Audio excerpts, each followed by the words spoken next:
한국 관악기의 세계 두 번째 시간인데요. 오늘 이 시간은 나발, 나각과 같은 부는 취고류의 악기를 알아보도록 하겠습니다. 나발과 같은 악기는 고대 음악, 나아가서 고분 벽화에서 보이고 있기 때문에 그 역사를 기원전 이전으로도 소급할 수 있습니다. 그러나 나발이라는 악기 이름만으로 정확히 언제부터 이 악기가 우리나라에 들어와 연주되기 시작했는지는 알 수 없습니다. 악학개범, 계속 여러 번 얘기하고 있는데요. 조선 초중기 정도 됩니다. 1493년이니까요. 이 책에도 나발, 나각에 대한 이야기는 없습니다. 그런 것으로 보아서 아마 정식으로 악대 편성에 들어온 것은 그리 오래되지 않을 수도 있겠다라고 추정해 볼 수도 있고요. 또는 군악계통, 군대 음악 계통에만 아주 제한적으로 사용되었던 이 악기의 용도를 볼 때 주요 악기로서 이렇게 삼지 않았구나 라고 추정해 볼 수도 있습니다. 그러나 고위 관리의 행차에 쓰이는 악기로서 선율의 악기보다는 오히려 신호의 의미로서 사용된 용례가 훨씬 많은 것을 볼 때 그래도 이 악기가 분명히 용도가 있었고 꽤나 오래전부터 전통적으로 사용되고 있었구나 라는 것도 추정할 수 있습니다. 나발의 한자는 나팔입니다. 그러나 읽을 때는 센 소리를 피해서 나발로 읽습니다. 고문헌 속에는 나발이라는 표현보다는 각이라는 이름으로 불렸고 땡가리, 땡각, 영각, 고동 등의 이름도 나타납니다. 나발의 종류로는 금속, 나무, 뿔 등이 있고 그 길이도 일정하지 않습니다. 오늘날 우리에게서 전승되고 있는 이 나발은 대취타에 사용되는 금속류인 동각이 있고요. 농악류에 사용되는 목재 나발이 있습니다. 나발은 원추형으로 생긴 긴 관 끝에 취구가 달려있는 형태입니다. 반대편 끝에는 나팔 모양의 확성장치가 달려 있습니다. 그 길이는 약 1m에서 1.5m 정도로 일정하지 않습니다만 가늘고 긴 악기 모양을 하고 있습니다. 악기의 관에는 지공이 없습니다. 그래서 선율 악기로서는 의미가 별로 없고요. 신호를 주는 의미가 더욱 강하다는 사실을 발견할 수 있습니다. 한편 취구에 불어넣는 힘의 조절에 따라 음고를 다양하게 낼 수는 있습니다.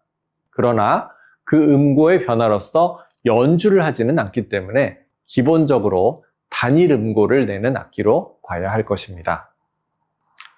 연주 시에는 오른팔을 수평으로 뻗고 손등이 바닥을 향하게 하여 관대의 중앙 부위를 주먹으로 감싸듯이 움켜잡습니다. 이때 왼손은 차렷 자세를 하거나 허리춤에 얹습니다. 이 악기는 행진 음악에서 연주하기 때문에 서서 또는 걸으면서 연주합니다. 취구에 입술을 대고 입김을 불어 소리내는데 입술에서 떨림을 만들어서 그 떨림이 관대를 통해 전달되는 구조로 소리냅니다. 그런데 폐로 숨을 쉬어서는 소리를 지속해서 낼 수 있는 힘이 많이 부족합니다. 복식 호흡을 통한 깊은 숨으로 연주해야만 하므로 그 훈련이 필요합니다. 자, 그러면 우리 시범 연주자를 통해서 나발의 연주, 그리고 시선 처리, 또 호흡 등등을 영상으로서 살펴보도록 하겠습니다. 나발 연주 시의 손의 위치입니다. 악기 중심부에 오른손을 위치하고 왼손을 허리춤에 위치합니다.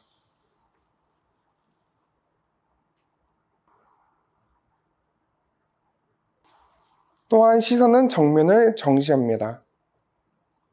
입술을 일자로 유지시킨 뒤 취구에 대어서 복식 호흡으로 연주합니다.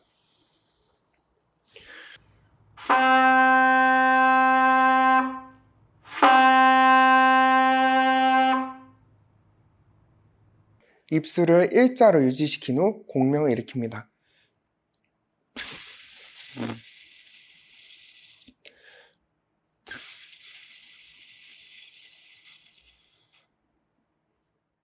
자, 계속해서 나각을 한번 알아보겠습니다. 이 악기는 조선 왕조실록에 소라, 나각, 나 등의 명칭으로 등장을 하고 있고요.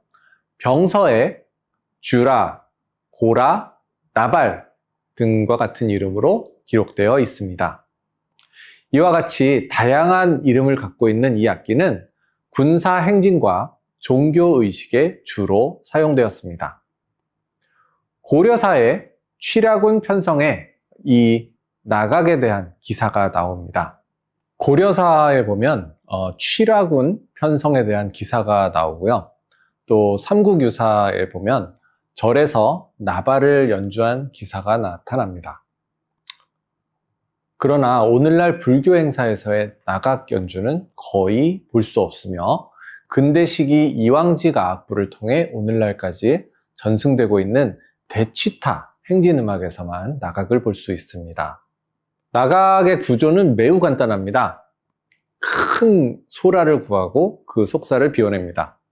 소라의 끝부분에 취구가 붙여진 형태가 악기의 전부입니다. 연주할 때는 악기를 들고 취구를 입에 대어 붑니다. 악기를 손으로 들 때는 오른손을 사용하되 소라의 벌어진 틈이 밖을 향하게 이렇게 잡고요. 손가락을 소라의 안쪽으로 감싸줍니다. 취구는 금속성 취구를 만들어서 붙이게 되는데요. 입술에서 떨림을 만들어 그 진동된 입김이 소라 안쪽으로 흘러가게 붑니다. 별도의 연주 기교는 없습니다. 그리고 음고 역시도 낮고 우렁찬 소리 외에는 변화가 없습니다. 그럼에도 불구하고 폐로 숨을 내쉬어서는 소리를 지속해서 낼 수 없는 그런 단점이 있습니다. 왜냐하면 힘이 부족하기 때문에 그렇습니다. 나발과 마찬가지로 복식 호흡을 통해서만 깊은 숨을 내쉴 수 있기 때문에 그러한 훈련이 뒤따라줘야 합니다. 자, 그럼 마찬가지로 연주자의 시범을 통해서 나각 연주를 우리 함께 보도록 하겠습니다. 나각을 들 때는 악기 중심부에 오른손을 위치하고 왼손은 허리춤에 위치합니다. 그리고 입술에 취구를 대어서 소리를 냅니다.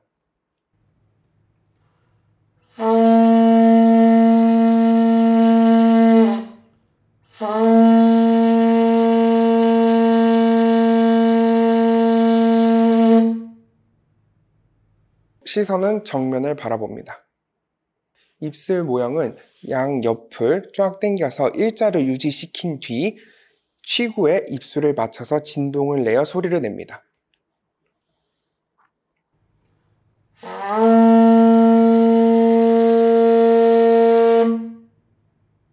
입술을 일자로 위치시킨 후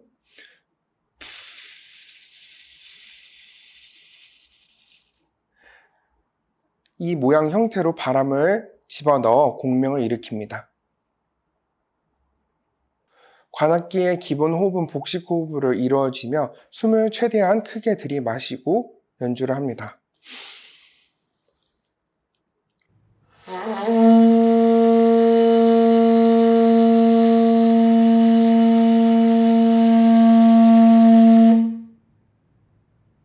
오늘날 나발과 나각은 대취타에 편성됩니다. 대취타는 조선 후기 왕의 행차 시에 연주하던 음악인데요. 일제강점기 이왕직 아악부의 설립으로 인해 겨우 명맥을 유지하게 됩니다. 훗날 국립국악원의 설립으로 인해 그 전승이 다행히 유지되고 있으며 오늘날 국가무형유산 종목으로 지정되어 있습니다. 대취타 연주에서 나발과 나각은 각각 꾹 하면서 음고의 차이를 두고 연주를 합니다. 상대적으로 나발은 높은 음을, 나각은 낮은 음을 연주합니다. 자, 이상과 같이 한국 관악기의 세계 두 번째 시간 중에 오늘은 나각 그리고 나발 이 두 악기에 대해서 함께 공부해 봤습니다. 여러분 수고하셨습니다.